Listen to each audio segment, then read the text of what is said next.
자, 품사 기본 강의 시작하도록 하겠습니다. 이 강의는 내가 중학생이든 고등학생이든 상관없이 선생님 수업을 들을 때 품사가 뭐야, 명사가 어쨌는데, 대명사가 뭔데 이런 식의 설명을 할 때 좀 버벅거리고 무슨 말인지 알아듣기 힘든 모든 학생을 타겟했기 때문에 언제든 좀 들으면서 보충했으면 좋겠어요. 자, 일단 품사가 뭔지부터 우리 알아봐야 되겠어. 항상 공부를 할 때는 어떤 용어에 대해서 제시를 할 텐데 그 제시된 용어를 그냥 외운다기보단 그 제시된 용어가 무슨 뜻을 가지고 있고 어느 상황에서 쓰는 것인지를 확실하게 아는 게 첫걸음입니다. 자, 일단 품사란 단어의 분류를 가리켜요. 그러니까 단어가 쉽게 말하면 우리는 목적지가 일단 문장이야. 문장이라는 걸 구성하고 또는 그 문장을 독파할 수 있어야지만 의사소통이 시작될 수 있겠어요. 근데 그 문장을 이루고 있는 의미를 갖고 있는 가장 핵심적인 단위가 단어라고 볼 수 있겠고 그 단어가 어떤 형태를 거쳐서 문장을 이루는지를 우리가 단계적으로 분석할 필요가 있겠습니다. 그럼 또 단어가 뭔지를 우리는 알아봐야 될 텐데 단어란 띄어쓰기로 구분되는 모든 덩어리를 다 단어라고 할 수 있어요. 한국어에 비해서 영어는 단어의 분류가 굉장히 단순하고 직관적입니다. 한국어 같은 경우는 조사라는 품사가 있는데 조사는 띄어쓰기로 이렇게 분리가 되지 않기 때문에 우린 단어를 구분하기 어렵거든요. 그에 반해서 영어는 그냥 띄어쓰기가 있으면 전부 다 한 단어 취급하기 때문에 지금 위에 grammar build up 요 표현 같은 경우 단어 3개로 이루어진 표현이라고 볼 수 있겠습니다. 그러면은 지금 알맹이 하나 단위에 대해서 어떻게 명칭을 붙이는지 우리가 이해했기 때문에 그 다음 단위들도 좀 공부해 볼 필요가 있겠는데요. 밑에 CF로 써져 있는 참고 사항 보시면 구라고 나와 있고 절이라고 나와 있어요. 구가 뭐냐면 두 단어 이상이 하나의 덩어리로 쓰이는 표현을 우리는 구라고 부릅니다. 구도 마찬가지로 품사 구분이 이루어져요. 다시 말하면 용도가 생긴다는 말입니다. 그리고 그보다 조금 더 큰 단위라고 볼 수 있는 게 절인데요. 절은 뭐라고 설명되고 있냐면 주어 동사 형태로 쓰이는 모든 표현을 절이라고 하겠다라고 언급하고 있습니다. 그럼 여기서 여러분들 트리키한 부분이 그거죠. 절이랑 문장은 무슨 차이가 있냐. 선생님 수업 시간에 이 부분 상당히 중시 여겨요. 아무 때나 문장이라 부르지 말라고 되게 엄격하게 구분하고 있습니다. 문장이란 의사소통의 기본 단위를 문장이라고 하고요. 우리 문장 부호상 마침표 찍혔을 때 그걸 우리는 문장이라고 부를 거예요. 근데 그에 반해서 절 같은 경우는 마침표의 여부와는 상관없이 이 구문 쪽으로 들여다봤을 때 주어와 동사 구조로 이루어져만 있다면 그걸 다 절이라고 부를 겁니다. 이렇게 설명만 했을 땐 무슨 말인지 모르겠죠? 절 하나에 문장 하나일 수 있지만 절 여러 개의 문장 하나일 수도 있음을 알고 계시면 될 텐데요. 이런 느낌입니다. 절 하나에 문장 하나인 단순 문장 같은 경우 어떻게 생겼냐면 우리가 평소에 보는 이런 문장 말하는 거예요. I like cats. 나는 고양이를 좋아한다 이런 문장이고 지금 보시면 주어 동사 하나 보이죠? 그리고 마침표가 하나 찍혔습니다. 이게 바로 하나의 절에 하나의 문장을 구성하는 아주 단순한 구조예요. 근데 그에 비해서 이런 문장이 있을 수 있어요. I like cats. But I don't like rats. 이런 문장이 있으면 지금 구문 분석상 주어 동사는 2개이지만 마침표가 하나여서 절이 2개인데 문장이 하나인 상황을 볼 수가 있어요. 이런 거 우리는 복합문이라고 합니다. 그리고 이런 그냥 등위 접속사, 우리 나중에 이 등위 접속사가 뭔지도 얘기할 거야. 이런 등위 접속사가 이렇게 나열해주는 구성이 아닌 어떤 한 절이 다른 절 안에 종속되는 모양도 볼 수가 있는데요. 이를테면 이렇습니다. If I were a boy, I would not do like you. 내가 만약에 if I were boy 하지만 if I were you 할게요. if I were you. 내가 너라면 난 너같이 하지 않을 거야 라고 이제 해석이 되는 문장인데요. 절은 2개로 보이지만 문장이 하나예요. 근데 이번에 나와 있는 문장과는 달리 앞에 나와 있는 요 절이 전체 이 절 안에 종속되어 있는 느낌으로 존재하고 있습니다. 그래서 이 if를 나중에 배우겠지만 종속 접속사라고 배울 거예요. 또 어떤 문장도 우리가 볼 수 있냐면 I know that you like her. 이런 문장도 우리가 볼 수 있는데 여기도 지금 보시면 절이 두 개거든요. 근데 요 절이 큰 절 안에 먹혀 있는 거 볼 수 있고 얘 또한 종속되어 있다라고 얘기할 수 있겠습니다. 그래서 여기 있는 that도 당연히 종속 접속사로 분류가 되겠죠. 근데 여기서 지금 종속 접속사니 등위 접속사니 이런 명칭에 너무 민감하게 반응하지 마시고요. 우리가 알아야 될 건 문장 하나에 절이 하나일 수도 있지만 문장 하나에 절이 여러 개일 수도 있음을 알고 계시고 이 절마다 성격이 다를 수가 있겠구나라는 거 머릿속에 넣어두시면 되겠습니다. 자, 이렇게 우리 이제 구문 분석상 단어가 뭐고 구가 뭐고 절이 뭔지 각각 다 분류해 봤고요. 그럼 이 중에서 우리가 이제 단어에 대해서 조금 더 들여다볼 거예요. 단어는 의미, 형태, 그리고 구조에 따라서 총 8품사 8가지로 분류를 하는데요. 원래 선생님 기준으로는 9품사 구분을 합니다. 감탄사까지 포함하면. 근데 아시다시피 뭐 wow, hi, bye 뭐 이런 표현이 우리가 영어 학습을 하는 데 있어서 그렇게까지 significant 하지 않기 때문에 중요하지 않기 때문에 8가지로 분류해서 공부해 보도록 하겠습니다. 자, 일단 첫 번째 우리 정말 많이 듣는 표현이죠. 명사. 명사의 명자가 이름 명자예요. 다시 말하면 이름 붙일 수 있는 모든 표현들을 우리는 명사라고 부를 겁니다. 그래서 명사에 해당되는 단어들이 뭐 사람, 사물, 동물, 식물, 여러 개념, 감정 이런 것들 다 우리 명사로 아우를 수 있겠고요. 이런 것들을 지칭할 수 있는 모든 표현들 다 명사라고 부를 겁니다. 근데 우리가 이제 명사를 공부할 때 좀 예민하게 받아들여야 될 건 이 두 개념. 우리가 모든 명사는 이 두 분류로서 분류가 되는데요. 어떤 분류냐면 셀 수 있는지와 셀 수 없는지 이 분류에 따라서 우리 명사 크게 2가지로 분류할 수 있겠습니다. 선생님이 몇 수업에서 이런 얘기를 했었어요. 우리가 지금 살고 있는 한국은, 그리고 우리는 한국어 모국어 화자니까 우리 문화권은 동양 문화권이기 때문에 뭐 한중일 포함해서 동양 문화권 같은 경우는 집단주의적이고 어떤 개념을 받아들일 때도 좀 집합적으로 받아들이는 어떤 성질이 우리 안에 좀 내재되어 있어요. 그래서 선생님 지금 이 강의 찍으면서 우리라는 말을 얼마나 많이 했는지 몰라. 우리라는 개념, 복수 개념 자체를 우린 되게 달갑게 여기고 그렇게 어색하게 여기지 않는다고요. 근데 그에 반해 영어는 영미권 언어죠. 그리고 서양 문화권에 속해 있는 언어라서 그들의 문화적 속성을 담고 있는데 서양 문화권은 동양 문화권에 비해서 상당히 개인적이고 개별적인 개념을 받아들이는 것을 용이하게 여깁니다. 그에 따라서 이 명사를 지칭할 때 이게 셀 수 있는지 없는지 또는 셀 수 있다면 이게 한 개인지 여러 개인지를 매우 민감하게 받아들이고 예민하게 받아들여요. 그래서 모든 명사를 이렇게 2가지로 분류한다는 겁니다.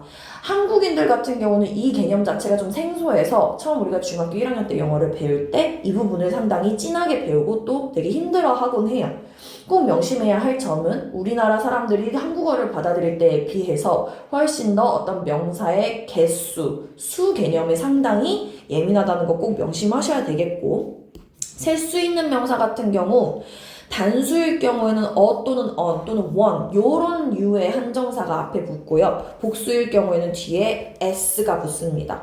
그러니까 내가 이 단어를 봤을 때 이건 셀 수 있는 것 같아. 이렇게 그냥 내 개인적인 자의적인 판단으로 받아들이는 게 아니고요. 문장을 보고 표현을 봤을 때 이렇게 써져 있으면 그걸 셀 수 있다라고 여기자는 거예요. 쉽게 또 어떤 게 있냐면 우리가 받아들일 수 없는 것들 중에서 무릇 감정 같은 경우나 아니면 고통 있죠. 이 대표적인 예시가 고통인데 headache, stomachache 같은 거 있잖아요. 두통 요런 표현들 우리가 직관적으로 생각할 땐 통증은 개수를 따질 수 없다고 생각하거든요. 근데 영미권에서는 이거를 셀 수 있는 명사 취급합니다. 이걸 외우시는 게 아니라요. 문장을 구성할 때 항상 나 지금 머리 아파 이런 표현 쓸 때 I have a headache 이런 표현을 쓰거든요. 그럼 이걸 보고서 headache의 앞에 어가 붙으니까 셀 수 있는 명사 취급하는구나 라고 받아들이시는 겁니다. 외우시는 거 아니에요. 보이는 대로 앞에 어 또는 on이 붙거나 또는 one이 붙거나 또는 여러 개로 쓰여서 뒤에 s가 붙으면 이걸 셀 수 있는 명사로 받아들이시면 됩니다. 그에 반해 셀 수 없는 명사는 앞에 어 또는 on도 없이 또는 s 없이 그냥 단독으로 쓰일 수 있는 명사는 우리가 셀 수 없다고 판단할 건데요. 그에 따라서 이런 상황도 발생해요. 우리가 중학교 때 뭐 액체나 가루 같은 경우는 셀 수 없다라고 일단 배운단 말이야. 근데 이렇게 쓸 때가 생겨요. coffees. 이러면은 막 이거 출판사가 잘못 문제 출제했네, 오타가 났네 이렇게 판단하시는 거 아니고요. 맥락에 따라서 이 커피를 복수로 쓰는 상황으로 썼구나라고 이해하시면 되겠어요. 또 비슷한 맥락으로 지금 보시면 mathematics 보이죠? 이런 과목이나 학문 분야는 뒤에 s가 붙어도 단수 취급할 뿐더러 셀 수 없는 명사 취급하기로 했거든요. 그래서 기본적으로 science 같은 경우도 s 안 붙이고 쓰는 게 일반적입니다만 고등학교 2학년 최근 선생님 가르쳤던 지문 중에 social sciences 해가지고 science의 뒤에 s를 붙는 상황을 우리가 마주하게 돼요. 이럴 때도 이거 오타 났네 이렇게 판단하지 마시고 그 글을 쓴 필자는 이 science라는 표현을 복수로 써서 우리한테 어떤 특정한 개념을 넣어주고자 하는구나 라고 받아들이시면 됩니다. 보이는 대로 받아들이는 거지 내가 외워서 이런 것들은 셀 수 없어 이런 것들은 셀 수 있어 라고 자의적 판단하시는 거 아니에요. 근데 이제 일반적으로 셀 수 없는 명사는 보통 아까 얘기했다시피 액체나 기체, 가루 이런 것들 내지는 쪼개도 그 속성이 유지되는 것들은 셀 수 없다라고 판단을 일반적으로 하더라라고 느끼시기만 하면 됩니다. 그래서 우리 되게 힘들어하는 거 그거죠? 빵이나 종이 같은 경우들 셀 수 없다고 판단하는 거. 우린 빵 세는데 그러니까 우리 기준으로 생각하지 말고 쪼개도 빵은 빵이니까 빵 여러 핏으로 쪼개 먹으니까 쪼개 먹어도 빵인 거 변하지 않으니까 셀 수 없다고 판단하는구나 정도로 받아들이시면 되겠습니다. 다시 명사는 이름을 일컫는 말이고 개수 판단이 중요하더라. 그래서 이제 셀 수 있는 명사인지 없는 명사인지는 해당 표현을 보고 판단해 주시면 되겠다. 그 다음 두 번째 가볼게요. 대명사의 대자 큰데 이러지 말고 여기서의 대는 대신할 대자입니다. 뭘 대신하는 말? 명사를 대신하는 말. 큰 명사 아님 적혀있죠. 자, 그래서 우리 대명사는 상당히 많은 카테고리를 배우게 됩니다. 하나씩 한번 검토해 볼게요. 인칭 대명사, 우리 맨 처음 배우는 대명사 중에 하나인데요. 말 그대로 사람을 칭할 때 쓰는 대명사다 이런 뜻이죠. 그래서 그녀, 내가, 어쨌다 이럴 때 쓰는 표현이고요. 인칭대명사 같은 경우는 주격, 소유격, 목적격, 소유 대명사 순으로 외운 기억이 날 것이고요. 해당 프린트 보시면 인칭대명사 표가 나와 있습니다. 수업에 따라서 선생님이 이거를 암기하게 시키는 수업도 있었을 거예요. 그리고 지시대명사 같은 경우는 말 그대로 지시, indicate, pointing 할 때 쓰는 표현인데요. 가까운 근거리에 있는 것을 가리킬 땐 this 표현을 쓰고요. 원거리에 있는 것을 가리킬 땐 that 이라는 표현을 쓰고요. 근데 얘네들도 아까 선생님 얘기했다시피 수가 중요해서 가리키는 대상이 한 개면 다시 말하면 우리 좀 고급진 말로 단수라면 this라는 표현을 쓸 거고요. 근거리에 있는 것이 복수일 때는 여러 개일 때는 these라는 표현으로 바꿔서 가리킵니다. 마찬가지로 원거리에 있는 것이 단수라면 우리가 that이라는 표현으로 쓰게 되고요. 원거리에 있는 것이 복수라면 those라는 표현으로 바꿔서 가리키게 되겠습니다. 그리고 세 번째, 재귀 대명사. 다시 재고요. 귀는 돌아올 귀자를 씁니다. 그래서 주어에서 가리켰던 대상을 목적어에 와서 다시 가리키는 대명사라고 우리가 풀어서 설명할 수 있겠고요. 인칭 대명사의 소유격 내지는 목적격 뒤에 self 또는 selves라는 전미사를 붙여서 쓰게 됩니다. 대표적인 예시가 이런 겁니다. 선생님 이런 예시 정말 많이 들었는데요. He killed him 이라는 문장과 He killed himself라는 문장. 이 두 문장은 같은 재료를 가지고 구성을 했어요. 인칭대명사 다 남자를 가리키는 he에서 비롯된 표현을 썼고 똑같은 동사 killed를 썼습니다. 근데 이 두 문장이 가리키는 바가 상당히 달라질 수 있다라는 거예요. 그러니까 첫 번째 문장 같은 경우는 물론 좋은 문장은 아닙니다. 왜냐면은 누구를 가리키는지 모호해지기 때문에. 근데 이렇게 문장을 구성했다면 어떤 뉘앙스가 생기냐? 기본적으로 주어랑 목적어는 다른 대상을 가리키는 게 기본이에요. 우리는 이런 식의 문장 구조 볼 때마다 캐치볼하는 사람들을 생각하시면 되는데 투수와 포수는 서로 다른 사람일 수밖에 없잖아요. 공을 투수가 던졌는데 투수가 다시 받을 수는 없단 말이야. 그렇기 때문에 기본적으로 주어와 목적어는 다른 대상이어야 돼서 주어에 나오는 he와 목적어에 나오는 him을 다른 대상이라고 인식하기 마련입니다. 그에 따라 첫 번째 문장은 어떤 남자 1이 남자 2를 살인한 사건을 묘사한 문장이 되는 거예요.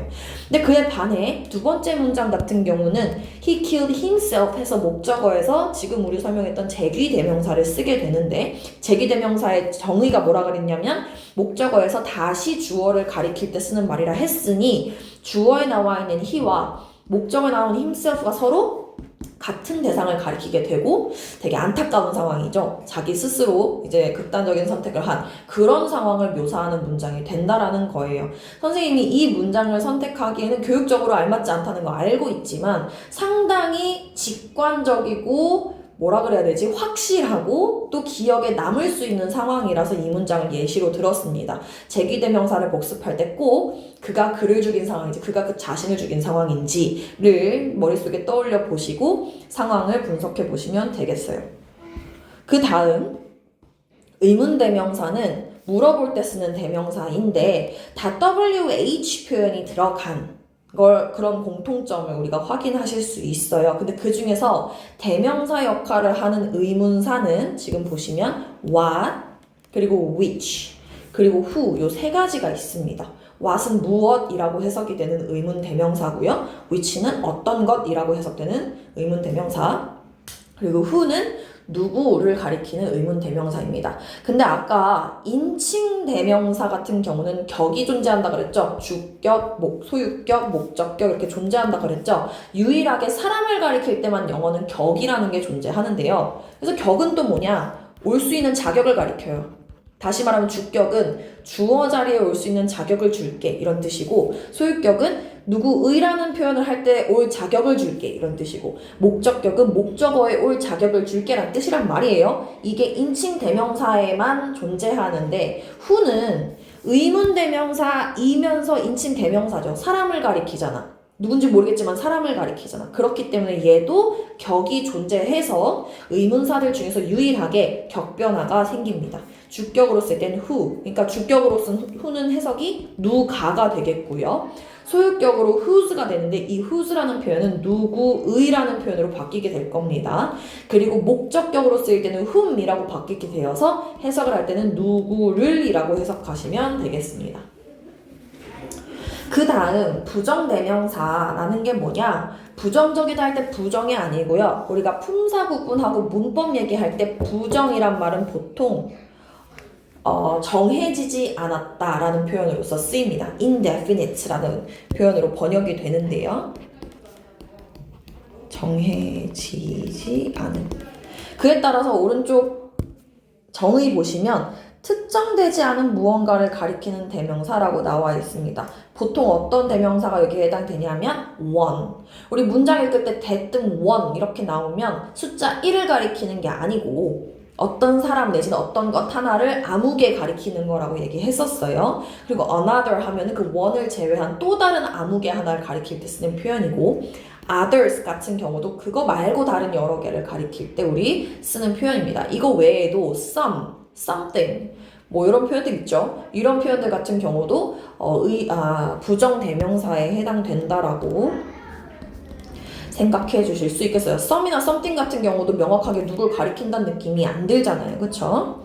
그 다음 관계대명사. 우리 관계대명사 배우는 친구들 이번에 많아요. 관계대명사에서 관계라는 말의 정의가 이거라 그랬어요. 형용사절을 만들어 볼게. 다시 말하면 형용사절을 만들어서 명사를 수식해 볼게. 이런 뜻이라고 했습니다. 형용사가 왜 명사를 수식하는지 어려우면 강의 계속 들으세요. 형용사에 관련한 정의도 내려볼 겁니다. 관계라는 말 자체가 형용사를 만들어서 명사를 수식해 보겠다는 뜻이고 대명사는 그 절 내에서, 이 그 절이라는 건 그 만든 형용사 절을 가리키는 거예요.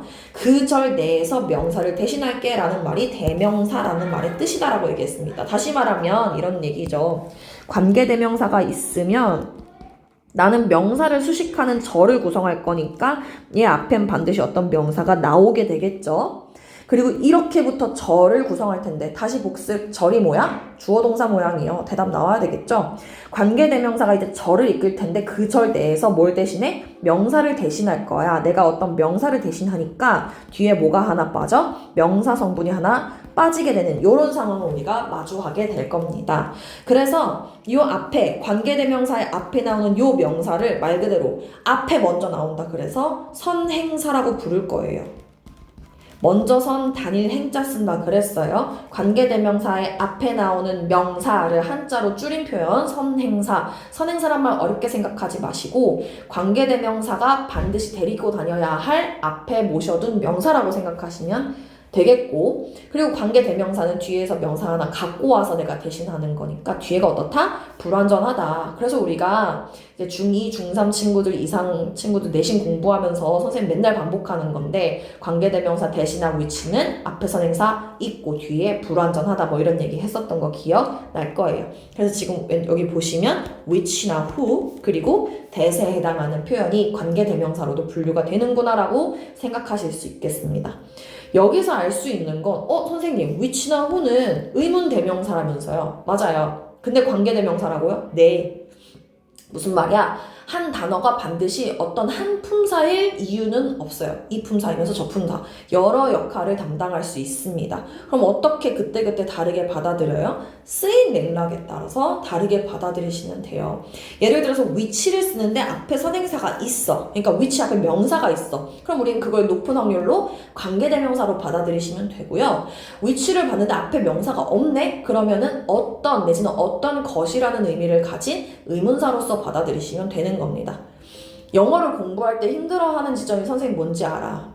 그러니까 모든 걸 다 외워야 될 것만 같고 아직 나한테 외국어라는 미지의 영역이라서 모르는 게 너무 많은데 맨날 선생님들은 맥락에 따라서 해석해보고 판단하라고 하니까 부담스럽다는 거 선생님도 알고 있어요. 근데 언어는 원래 그렇게 공부하는 겁니다. 우리 한국어 같은 경우도 우리가 한국어가 모국어이긴 하지만 살다 보면 맥락에 따라서 모르는 단어들을 마주할 때도 있어요. 근데 그럴 때마다 나 이거 모르는데 어떡하지? 우린 이렇게 반응하지 않고요. 그냥 맥락에 따라서 대충 저 사람이 이런 얘기하는 것 같다라고 받아들인단 말이에요. 외국어도 그런 태도로 접하셔야 오히려 마음이 편하실 거예요.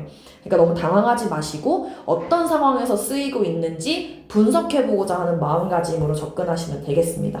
지금까지 우리는 대명사 얘기했고요. 동사까지 하고 1부 강의 마무리할게요. 형용사부터는 2부로 잘라야 될 것 같네요. 동사 너무너무 중요하죠? 별표 쳐야 되겠어요. 왜 동사가 중요하냐? 어떤 언어가 됐든 동사가 없으면 말을 구성할 수 없습니다. 문장을 구성할 수 없다는 소리예요. 선생님 이런 얘기 많이 해요. 동사 하나로 문장이 구성돼. 예를 들면 가 이러면 뭔 말인지 통한단 말이야. 너 가란 소리거든. 근데 너 이러면 뭔 말인지 통하지가 않습니다. 너보고 어쩌라는 건지 모르겠어요. 그렇기 때문에 동사가 너무너무 중요한데요. 영어에선 어떻게 동사를 정의 내리고 있는지 볼게요. 동작이나 상태를 묘사하는 말이라고 정의를 내리네요. 한국어에서 동사의 분류는 동작을 가리키는 말이라고 분류하는 걸로 알고 있습니다만 영어랑 한국어는 다른 언어이기 때문에 품사 분류 또한 다른 기준으로 분류가 됩니다. 그래서 한국어에서의 동사 분류 기준이랑 헷갈리지 마시고 동작 말고도 상태도 동사로서 분류할 수 있구나 라고 생각하시면 좋겠고요. 오른쪽에 선생님이 굵은 글씨로 해놓은 거 문장의 주인이자 중심이라고 적어놨습니다. 아까 얘기했다시피 문장에서 동사가 없으면 말이 구성이 되지 않기 때문에 이런 표현을 적어봤어요. 그리고 아까 선생님이 명사에 대해서 분류할 때 셀 수 있는지 없는지가 너무너무 중요하다 했잖아요. 그와 마찬가지로 동사 같은 경우는 이 동사가 일반 동사인지 조동사인지로 구분을 할 수가 있어요. 크게 두 가지로 구분이 가능합니다. 그래서 일단 일반 동사부터 정의를 내려보면 말 그대로 일반적인 동사 아니겠습니까? 그래서 우리가 일반적으로 많이 보는 그런 동사들을 가리켜요. 그래서 혼자서 쓸 수 있는 동사라고 선생님이 지금 정의를 내렸고요. 그 우리가 막 문장의 오형식이라고 분류하는 그 5가지로 분류를 시킬 수 있는 동사를 가리킵니다. 뭐 우리가 지금 떠올릴 수 있는 여러 동사들이 다 여기에 들어가요. see, run, 뭐 walk, 뭐 sleep, stand, watch, listen to 뭐 이런 여러 동사들 전부 다 여기에 해당한다고 생각하시면 되고요. 그에 반해 일반 동사가 아닌 동사를 우린 조동사라고 가리킬 건데 아까 선생님이 일반 동사를 혼자 쓸 수 있는 동사라고 정의 내렸으면 조동사는 뭐겠어요? 혼자 못 쓰는 동사라고 정의 내릴 수 있겠죠? 그래서 우리 조동사 뭐라고 배워? 동사를 돕는 동사. 동사가 있으면 그 동사의 앞에서 그 동사가 동사 역할을 하도록 도와주는 기능을 하는 동사라고 우리는 분류를 하게 되겠습니다.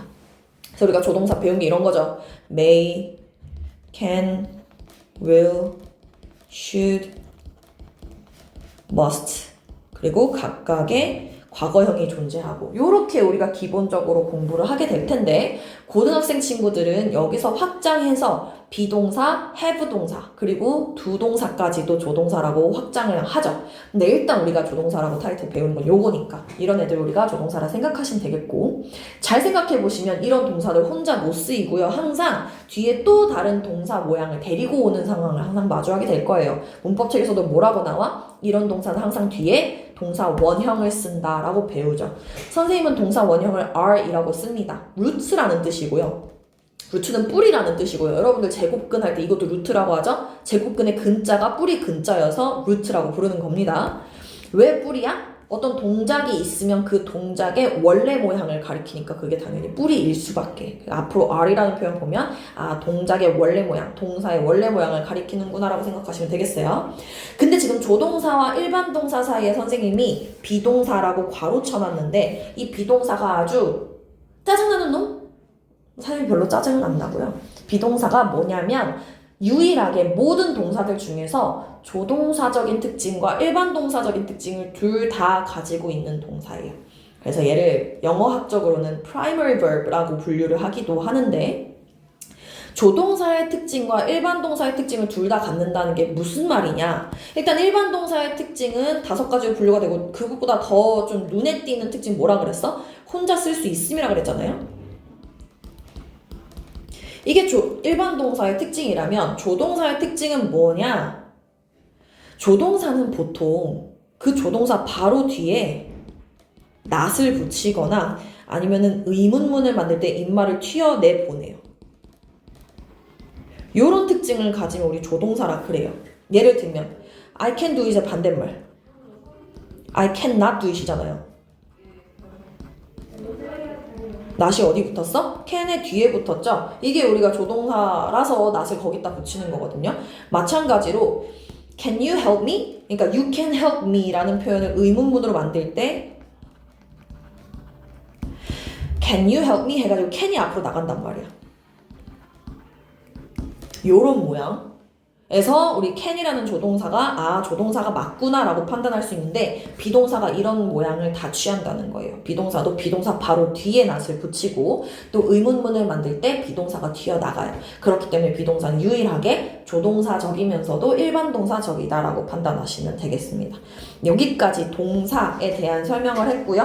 바로 다음 강의부터는 형용사, 부사 그리고 더 나가면 뭐 전치사, 접속사까지 커버를 해보도록 할게요. 여기까지 한 내용들 꼼꼼하게 복습하시고 또 지금 한번 들었다고 그냥 느슨해지지 말고 또 선생님 설명 듣다 보면 선생님 수업 듣다 보면 저거 뭔 말이야 하면서 턱턱 막힐 때가 있을 거예요. 선생님한테 찾아오든지 아니면 이 강의를 다시 돌려보든지 지금 필기했던 이 자료를 다시 들춰보든지 해가지고 이 기본 개념들, 용어 개념들은 까먹지 않도록 숙지해 주시면 고맙겠습니다. 수고했습니다.